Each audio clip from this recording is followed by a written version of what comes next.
இப்போ விண்ணை தாண்டி வருவாயா வந்து எதுக்கு யூஏ கொடுக்கணும் அப்படின்ற ஒரு டிஸ்கஷன் இருந்துச்சு.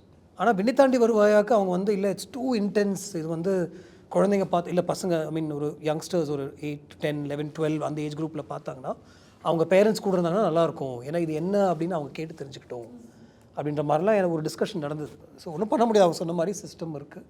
What we can try and do is reduce that font. சி ஒரு விஷயம் ரொம்ப ப்ரூட்டலாக காமிச்சாதான் அது இன்டென்சிட்டி வரும்னு அவசியம் இல்லை. அதை காமிக்காமலே சவுண்டோ இல்லை வேறு மாதிரி அதை ப்ளே பண்ணாலும் அந்த இன்டென்சிட்டி இருக்கும். நன்னுசி நாயகன் ஒரு படம் பண்ணேன், அதில் வந்து பார்த்திங்கன்னா அதில் வந்து பேக்ரவுண்ட் ஸ்கோரே இருக்காது, மியூசிக்கோட ஒரு ஸ்ட்ரெயின் கூட அந்த படத்தில் எந்த இன்ஸ்ட்ருமெண்ட்டோட ஸ்ட்ரெயினும் இருக்காது, வெறும் சவுண்ட் எஃபெக்ட்ஸில் தான் நான் ப்ளே பண்ணியிருந்தேன். எவ்ரிதிங் வாஸ் எக்ஸ்பெரிமெண்டல் அண்ட் என்னென்னா இட் கேம் ஆஃப்டர் விண்ணை தாண்டிக்கு அப்புறம் வந்தப்போ ஒரு எக்ஸ்பெக்டேஷன் ஆடியன்ஸ் வந்து என்ன இவர் இந்த மாதிரி ஒரு படம் பண்ணியிருக்காரு, இவையே இந்த மாதிரி படம் பண்ணா அப்படின்ற அக்யூசேஷன்ஸ் நிறைய இருந்துச்சு. அதனால் ஒரு டிசப்பாயின்மெண்ட் இருந்துச்சு. But I still feel it was way ahead of its time அப்படின்னு எனக்கு தோணுச்சு. I didn't let the writing be restricted because of the censor issues. Adult film தான், அதுக்கு ஒரு ஆடியன்ஸ் தான் வர முடியும் அப்படின்னு எனக்கு தெரியும். இன்றைக்கும் என் பசங்க அந்த படம் பார்த்ததில்ல. Advanced Grow Hair and Glow Skin Clinic,